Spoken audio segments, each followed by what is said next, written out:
another swarm in my yard. I was walking the dog when it started, so I don't really know what hive it came from. It likely came from the teardrop hive because they were trying to swarm the other day. It doesn't look like it came from the hive that swarmed recently.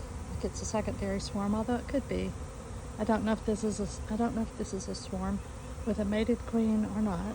I'm gonna give them time to settle, and then I'm gonna take the swarm to the community garden and install it in a hive there.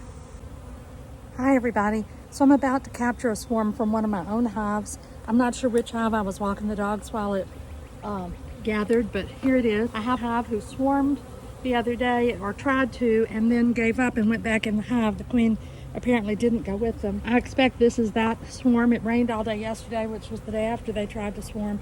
So I expect that this is that hive, and that it swarmed this morning while I was walking the dog and came over here. So to this bush. So I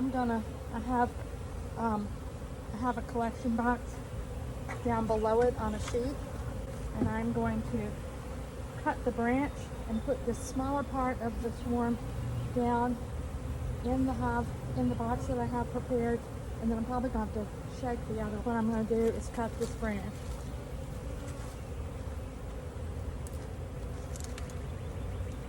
If I can. There we go. I'm just going to move the branch with the bees on it down into the box very gently. And then I'm going to take the bees that are that were in that same area and shake the rest of them into the box. And then I'm going to go up here to this upper branch. Let's see if I can, after the side of my house, cut it, I'll shake it. So meanwhile, I'm going to put the top on this. Without a helper, I'm not going to be able to hold the box and shake at the same time. So I'm going to use this table.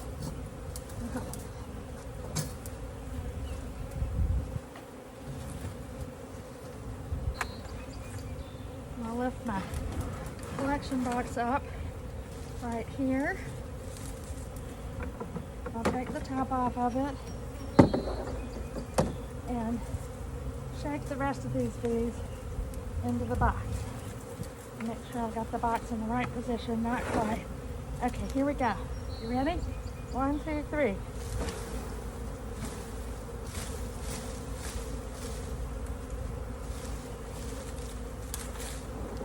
Now that is a lot of bees. Isn't that table helpful? I use it for lots of things in my bee yard.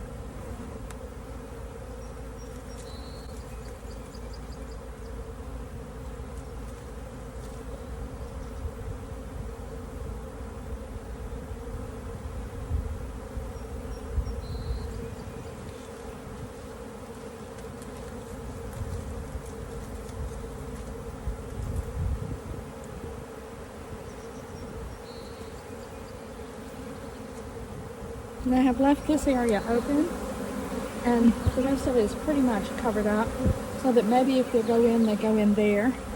I think the queen has to be in there. I don't see enough bees, but we'll see. We'll have to give them some time to settle down. If this bee is doing the Nazareth signal and that one, that's what they look like they're doing. They're telling their sisters to come in the box if that's where Mama is.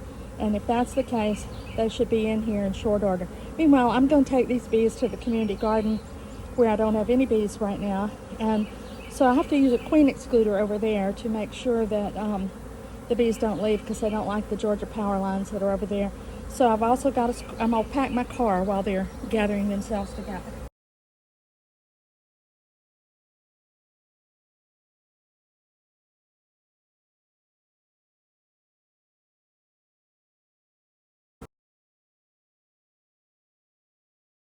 You can see way more of them with their Nazareth glands in the air, and more bees heading into the box than out of it. So we'll be in good shape in a short bit to take them with. The good news is they probably did come from one of my hives, even though I didn't see the swarm emerge. And this means that bees that are not carried off in this box do have a home to go back to. I'm going to stop filming now. They're clearly in, and I'll start again when we install them. Okay, everybody, here we are. This is the community garden. I have put a queen excluder on the bottom of the bottom box right there. I'll leave that for a day, maybe a day and a half, because I've got to go out of town tomorrow. But I'm doing that because they're electrical. This is a Georgia Power community garden. So all these electrical lines do not seem to make the bees happy. I've never installed a swarm here that wanted to stay, but I like having bees at the community garden, and the community garden likes having bees, and ultimately the bees are happy. But originally they're like, really, put us here, and they leave. So I've learned always when I bring a swarm up here to put the queen excluder on as a queen includer, because with it on the hive, the worker bees can get out.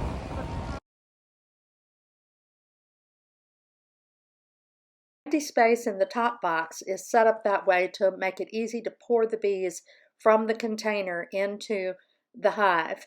And I'm putting on my veils because I don't want to get stung while this is happening, although often swarms are not stingers. So in preparation for this move, I have a box that's almost empty that we're going to dump the bees into, and we'll add another box on top of it because these are medium boxes, and it really takes 3 boxes for the hive to feel like it's at full operating capacity for the bees.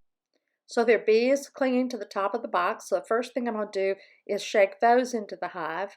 So I turn the top a little bit and dump them in, and then I turn it upside down and dump the rest of them in. Now this box, the collection box, has in it both frames and the branch that I cut.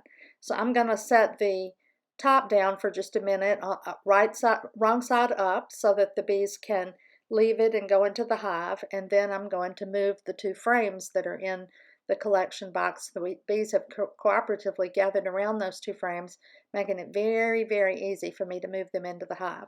So I pick them up and I set one of them in the hive. Isn't that handy? It's a whole lot nicer than shaking the bees. They've found their own way into the hive without my having to shake them. So it means the majority of the bees are going into the hive without any added trauma. Here goes the second one. Pick it up, you can see bees hanging off the bottom of it. The queen is in there somewhere. So they both go into the hive quite nicely. Now it's an 8-frame box, so you can see there are 5 frames, so there are 3 frames still needed. I have old comb in my collection box, so I'm shaking some of the bees off of it. And still in that box there are bees, and I want to get them into the big box as well, but there's a branch as well as some old comb that have to be taken care of first. First I'm going to take the top and set it over the hive so that it does have sort of containment for the bees that are flying around while I work on the big box. Then I'm going to create a ramp using the inner cover to help the bees get into the beehive. I'm going to turn the bees upside down on the ramp that I've created. There they are. Now they will probably go right up into the hive. Over time you can see a whole lot of bees now going into the front door, and there are a few bees still in the box, more than I want to leave, and I don't want to leave my good hive butler at a community garden and go home. So I'm going to go to the car and get my bee brush. So this is a successful swarm install. I'll come back in a couple days and move the queen excluder, and everybody will be happy. Thanks for watching. It's fun to catch a swarm. I hope you get a chance to. Thanks for watching. Be sure to like and subscribe below, and see you next time.